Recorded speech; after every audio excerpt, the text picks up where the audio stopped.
Morning, everyone, especially Block 7. Oh, I know today's your day, and anyone else who's following along. Today is another Friday, so we've made it through another week in this crazy pandemic.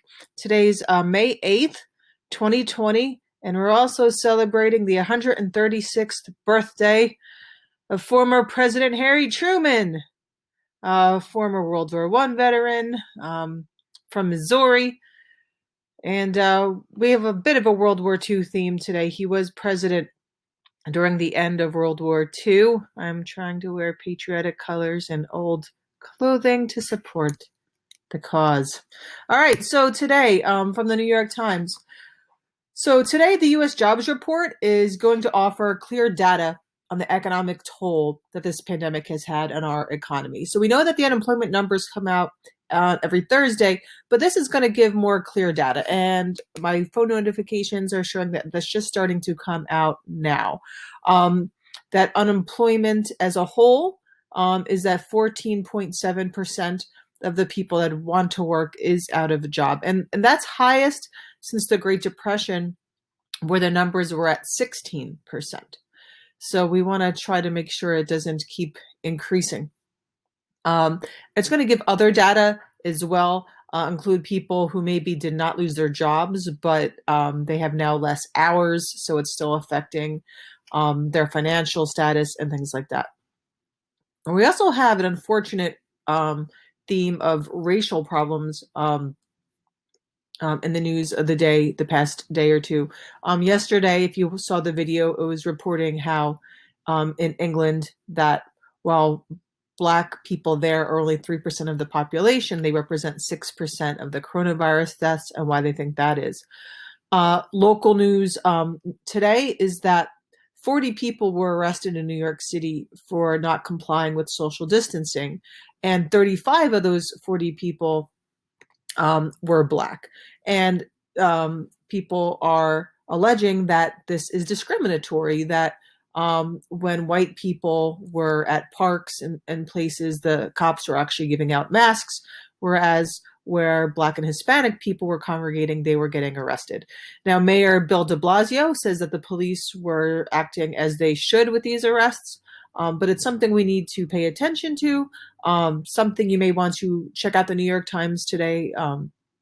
And, we don't want to see a pandemic increasing racial disparity and racial problems in our country and throughout the world. And there's quite a few articles about that. Also in the New York Times is that our president is going to be tested after his valet was found to have the coronavirus. Apparently he was tested yesterday and it was negative. But as we learned, you need to sort of be tested on the daily for like 2 weeks or so. If you want to really make sure you don't have it. Most of us don't have that kind of access to testing, but he's the president of the free world. You see the map there. I was showing those a lot the first few weeks that we were in home instruction, and you see that we continue to be sort of the epicenter of where the coronavirus cases are.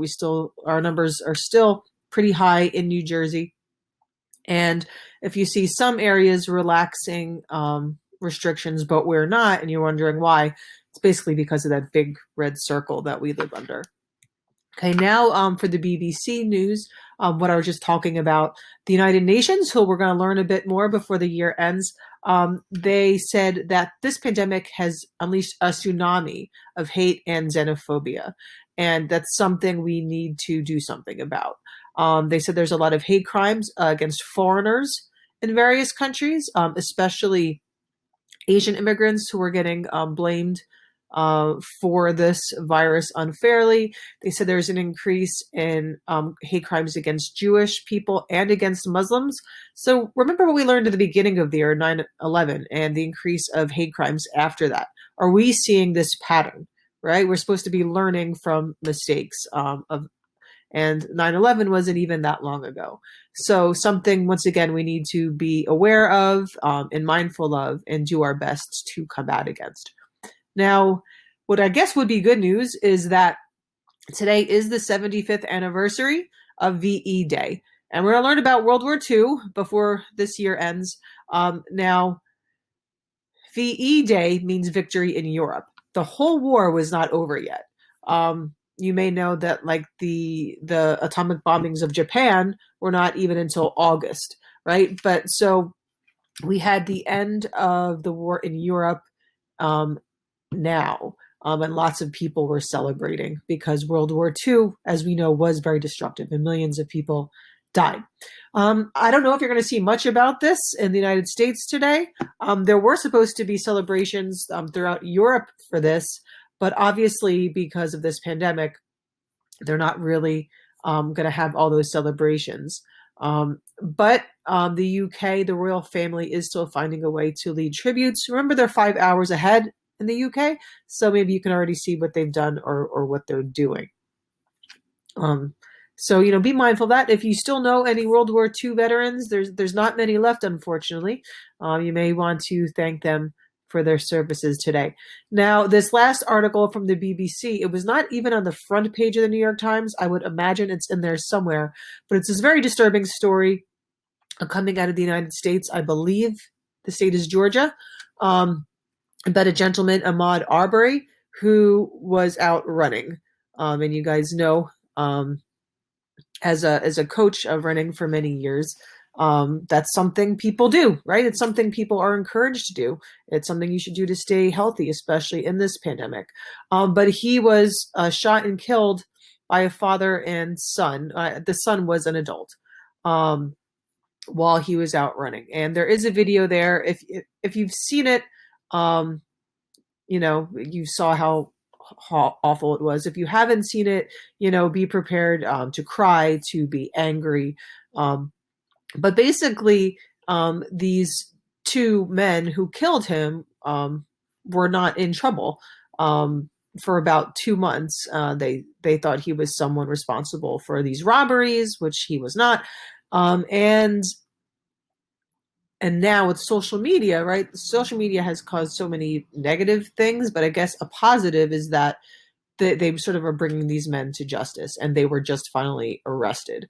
So why are there still these modern day lynchings, right? This is something that as you get to U.S. history in the next year or two, we'll see not everything has completely changed. And what forces do we still need to fight in order to fulfill the wishes of our Declaration of Independence, where all men are created equal and they are therefore treated equal. So something to, if you have not learned about it, go ahead and research about that. Today, I wanted to share a little bit about what happened in history. We haven't done that much. We are going to finish our timelines before the year ends, so I wanted to share a couple of things. Today with our assessment, we're going to learn a little bit about the railways in the Industrial Revolution. I know we've learned a little bit about that already. So with the good always comes the bad.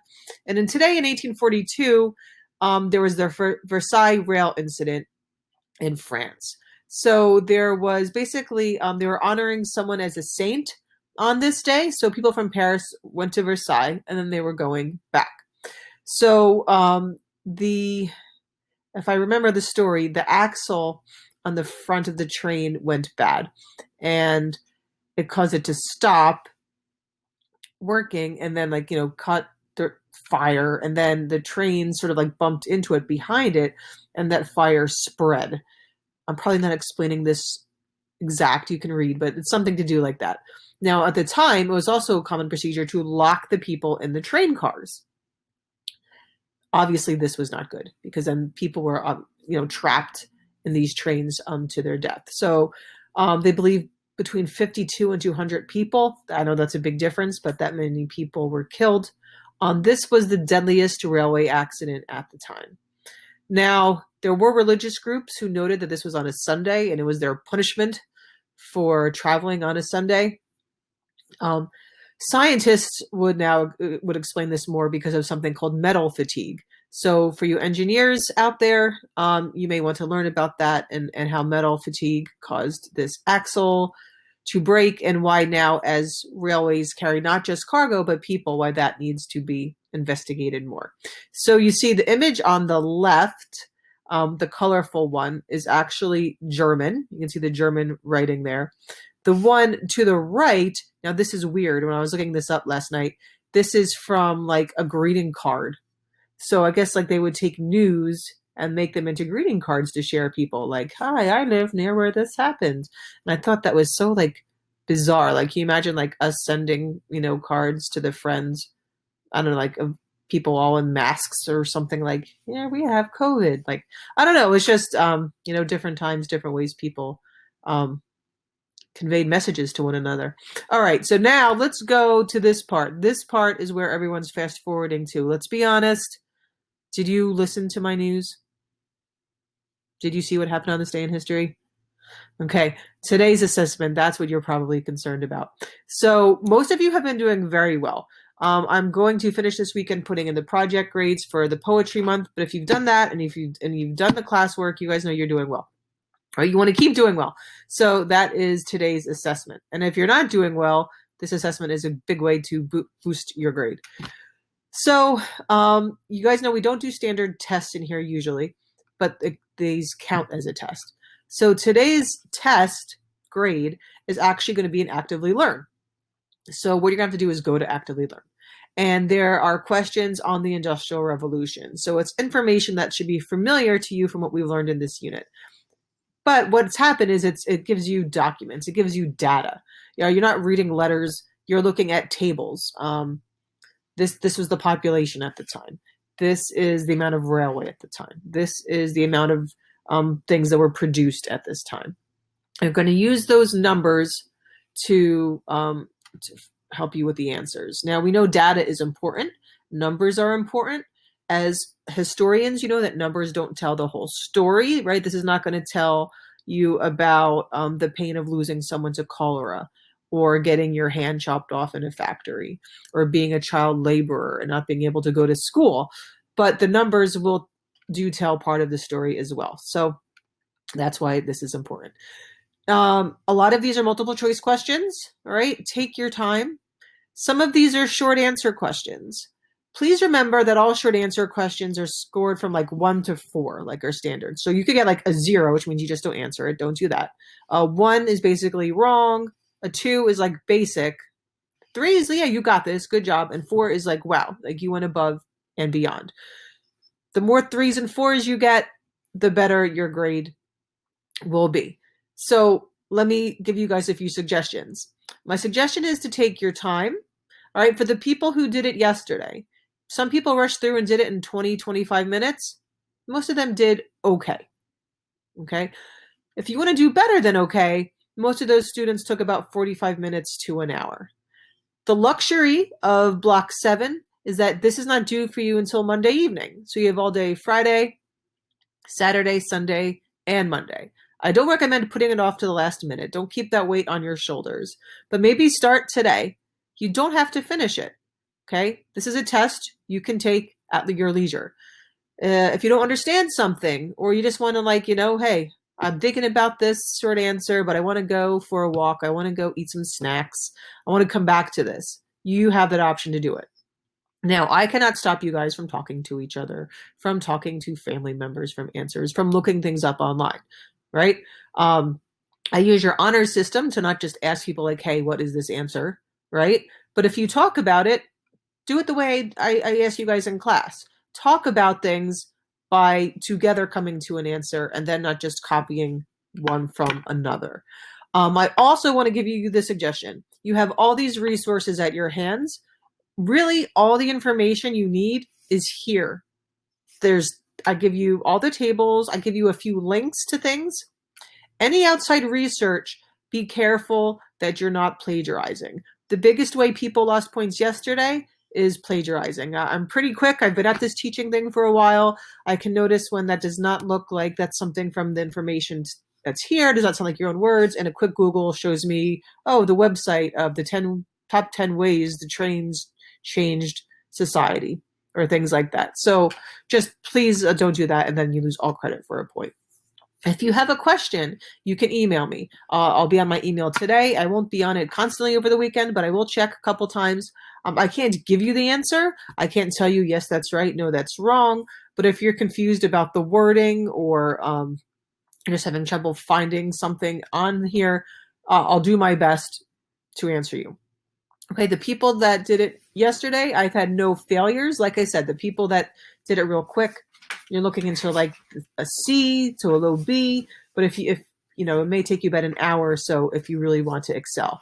Don't stress. You got this. You have this under your own time, at your own pace, with your own resources. If there's other things going on that are making this difficult for you, I know we all have a lot going on at home. People are losing jobs. People are getting sick. If it's just too much stress right now, and you need some other assistance to get through this, let me know. You guys know I'm here for you, and we'll make it work. And we're all doing the best we can, as I know you are. So don't be afraid to reach out. But otherwise, I think it's a pretty good way to get a good grade on an assessment. It shows that you can think. It shows that you can process information. It doesn't show that you can memorize, which anyone can do. This shows that you can think. And that's what I'm really proud of you guys. All right. I hope all is well. Please have a great weekend. If you're there with a mother, stepmother, grandmother, maybe a godmother, wish them a happy Mother's Day. And I miss you guys. All right. Aurora says hi too. All right. Stay safe, Bulldogs. Be well.